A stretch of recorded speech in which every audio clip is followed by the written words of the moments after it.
Doctors and medical professionals of Reddit, what one medical fact do you wish everybody knew?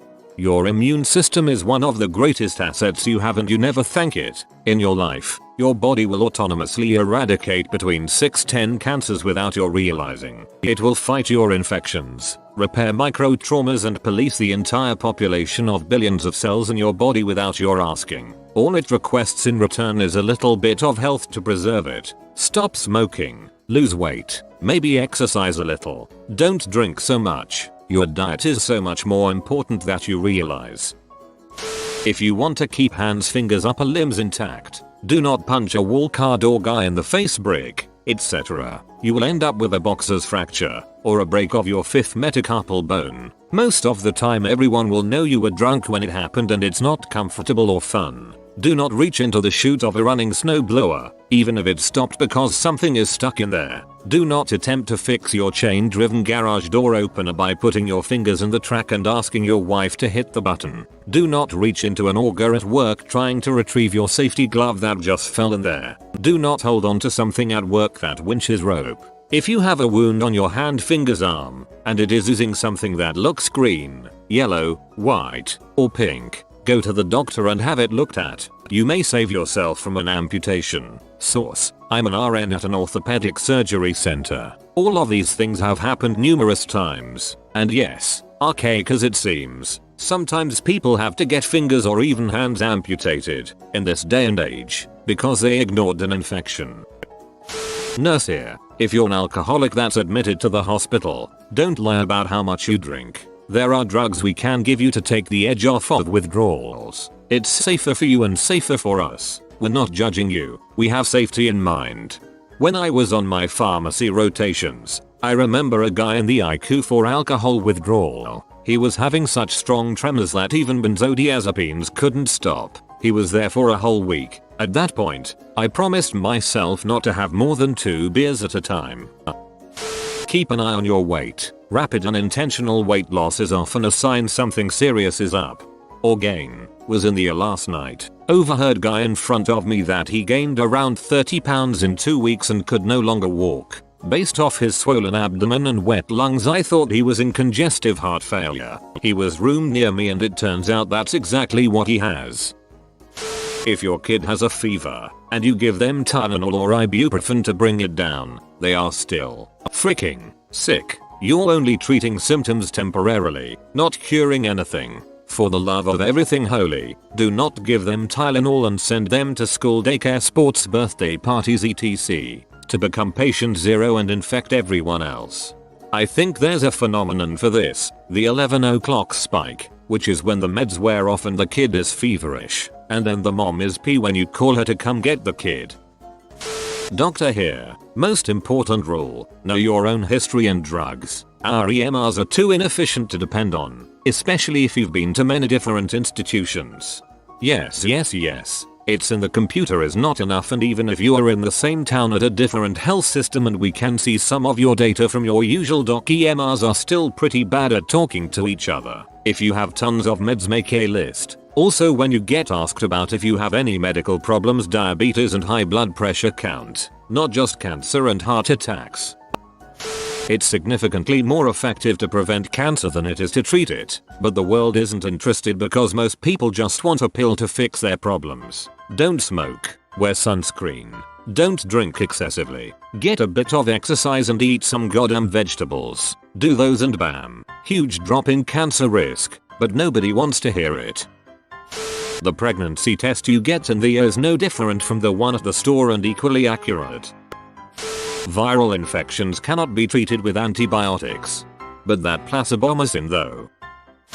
Doctor here. Keep things out of your ears. Seriously.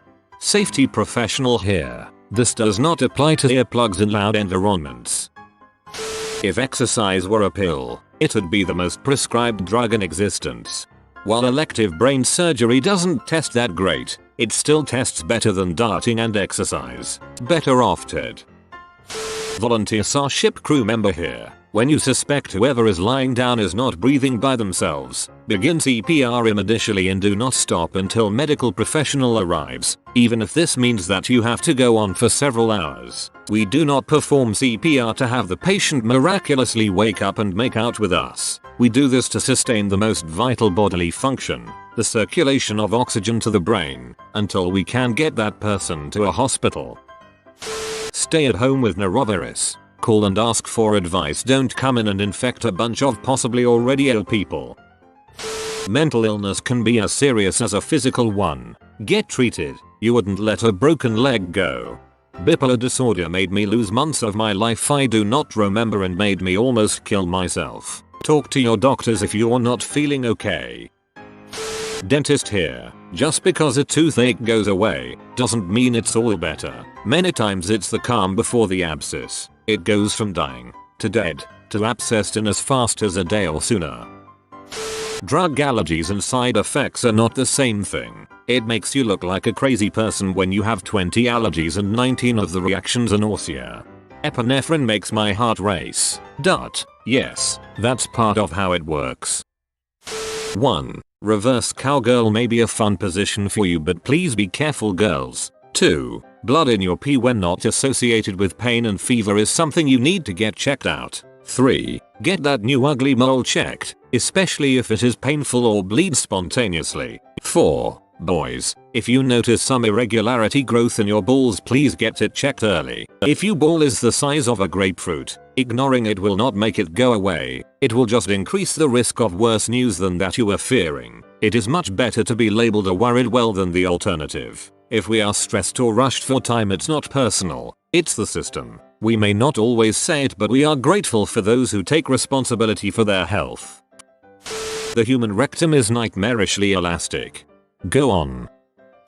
Doc here. If you suspect a heart attack, take an aspirin or 2. Not ibuprofen, not paracetamol, not some other dumbass analgesic painkiller, an actual aspirin. Also get yourself to a hospital. Duh. But that aspirin might save your life. Vaccines are safe and save lives. No, you're just trying to make us autistic. You should not stop an antibiotic treatment because you feel better already. Seriously, this is how we get superbugs, people. Avoid grapefruit and grapefruit juice if you are taking some kind of medication. About 50% of pharmaceuticals on the market are metabolized at least in part by CYP3A4, which is inhibited by compounds found in grapefruit.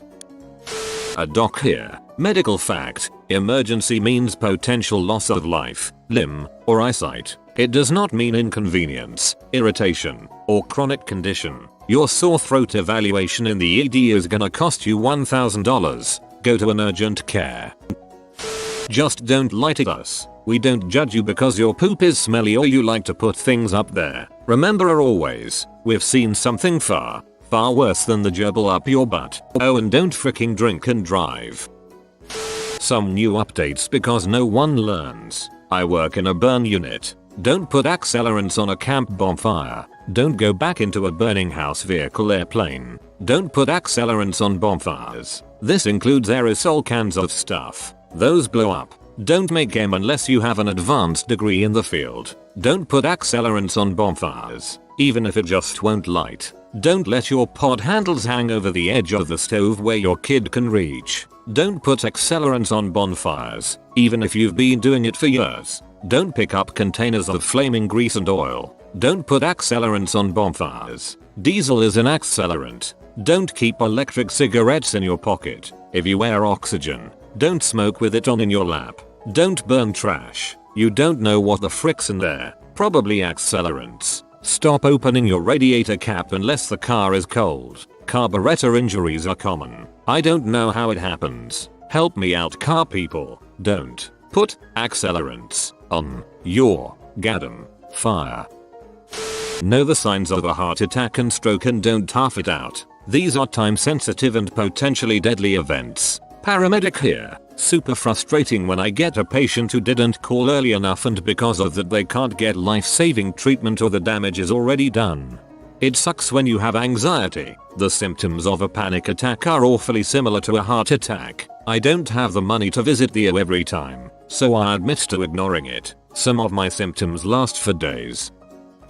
Not a medical fact, as much as it's just something I wish all patients would do. I'd love it if patients could bring a sheet of paper with all the meds they're on, past medical history, past surgical history, allergies, and family doctor contact info. It's a small thing, but can be so helpful.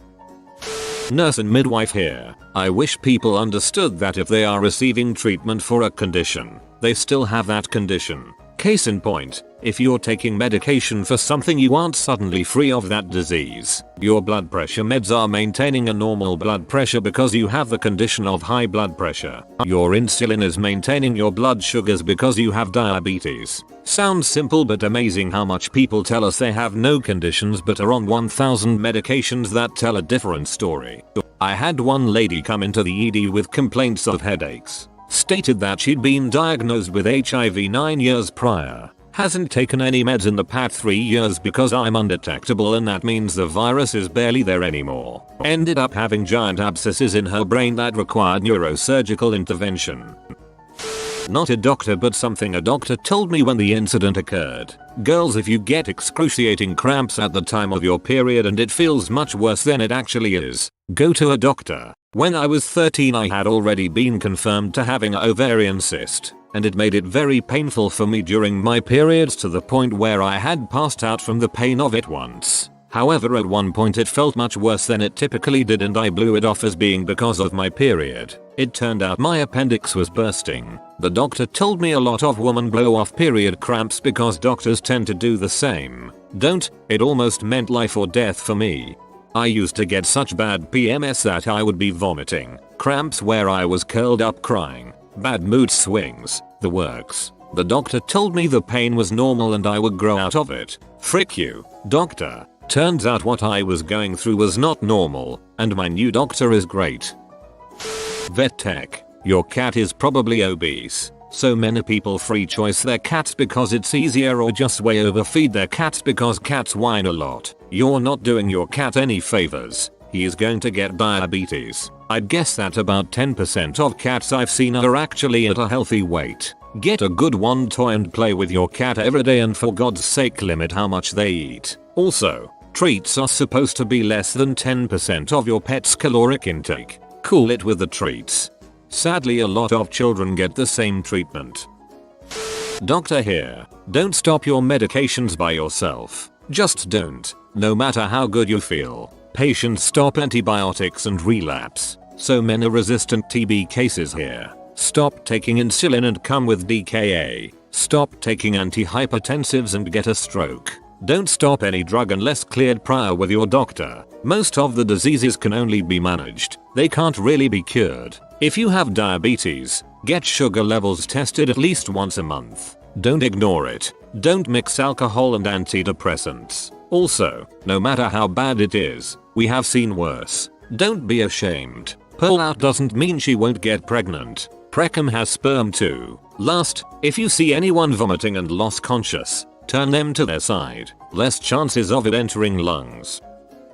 RPH here. Do not keep your medicine in your medicine cabinet in your bathroom. The steam from a shower and the temperature fluctuations will degrade your medication. Keep them in a cool, dry place away from direct sunlight. Also, look through your OTC items in your house and clean out the expired drugs and restock your basics. Ibuprofen, acetaminophen, Pepto, eye drops, etc. I may be alone in this, but I want my patients to know that there is no possible way I can keep up with all the medical advances and new studies that are out there, and I also want them to know that there are thousands of conditions that I learned about in medical school that I've forgotten because I've never seen or recognized them in practice. This is important, because my patients frequently apologize for looking up things on the internet. No, don't apologize. I want you to research your condition. I want you to look things up. I want you to know about new treatments, new research, and alternative medications. Because often I don't. I may not agree with the things you've read, and that's fine too. Ask me about things you've read and the picture you found that looks like your rash. I can't tell you how many times a patient has come to me with a suggestion about a possible explanation for symptoms because they read about it on the internet that turned out to be a correct or at least reasonable guess. Please educate yourselves about yourselves. Some good websites are the CDC website and AAFP.org, the American Academy of Family Practice. And if your doctor is offended that you're trying to be educated, get a different doctor. Source: I'm a doctor. Smoking not only causes cancer, but also arteriosclerosis, COPD and multiple other problems you're much more likely to encounter when smoking. Keep an up-to-date list of all the medication you take, including doses, and bring it with you whenever you are seeking health care. If you say that you take 2 white pills and an orange one, that's so vague as to be useless. Being involved in your own care by making sure to have specific and accurate information is very helpful. In a situation where first aid is required, it is better to do something than to be scared and not do anything. You might save someone's life. Doctors are there to help you. Stop lying to them. They have to protect your privacy. So if you're doing drugs, tell them. They have to keep it secret, and it could kill you if you don't. Doctors might not snitch, but the insurance company gets to see their records. Clinical psychologist here. If you need mental health treatment, try your local college campuses. Oftentimes there are training clinics, supervised by some of the best clinicians around. Most will provide a generous sliding fee scale. Treatment works, especially for sleep problems, depression, anxiety, PTSD, etc. Also, do not ignore mental health problems in your children or adolescents, including when you are concerned about substance use. Early intervention works best, and if you wait until they are 18, they may not get treatment for another decade because they refuse to go in until they mature in their late 20s. So if your child or adolescent is showing signs of a mood or anxiety disorder, cutting, struggling with ADHD, and is using drugs regularly, weekly or more, and you are concerned, consider an intake assessment with a licensed psychologist. Former M's here. Don't get angry when that quiet person gets taken out of the awaiting room before you. You have a headache and are raging and I can't help you. But that person who just got taken back is quiet for a reason. You're not dying. Death is quiet. I can't tell you how many times I took someone to the ER yelling and kicking and screaming, and when we roll up and they get looked at, it's often minor. I've seen people who I had a feeling would not make it. They don't rave like idiots. They lay still and quiet, and it's almost eerie. Speaking from my own personal experience, the few times I've been in severe pain, I was not making any noise. All of my concentration and focus was on the pain. I could barely talk, let alone wail and moan. Don't lie to us. It never works out. And if your pee is a different color, don't ignore it. Seek help. Except after you eat beetroot. Stop freaking smoking. I know it's hard. I know you're addicted. Just stop freaking smoking. Pee after sex. Any sex. Just do it. All kinds of bacteria get pushed up your urethra. UTIs suck. If you get in an accident as a biker, don't take your helmet off your head under any circumstances. You can unhook the strap if you really need to not suffocate, but that's it. Stop reading here if you're faint of heart. Many times, your head will break like an egg and the helmet is basically the only thing preventing your skull from being skewered by your cranium shards or spilling out. Not necessarily a medical fact, but please carry an up-to-date list of medications in your wallet, or take a picture of your various pill bottles at home and keep it on your phone. Despite what everyone thinks, everything about you isn't in the system. If you're sexually active, go for STI testing once or twice a year. HIV can take up to 6 months to show, and it's possible to have an STI with no symptoms. Well, endocrinologist here, and I have to let off steam. Last month I lost a 24-year-old patient to diabetes. Seriously, people, visceral fat is freaking serious. Sometimes I see people mocking their potbelly as if it's not a big deal, but it is. You have no idea how many silent illnesses you may be developing in your body by not monitoring your weight. You have been visited by the safety steward. Little. Upvote in 16 seconds for 16 years of safe grinds. If you are new to the channel, you can subscribe. I publish new videos every day. Until then, check another video, or don't. Either way, have a great day, you magnificent people.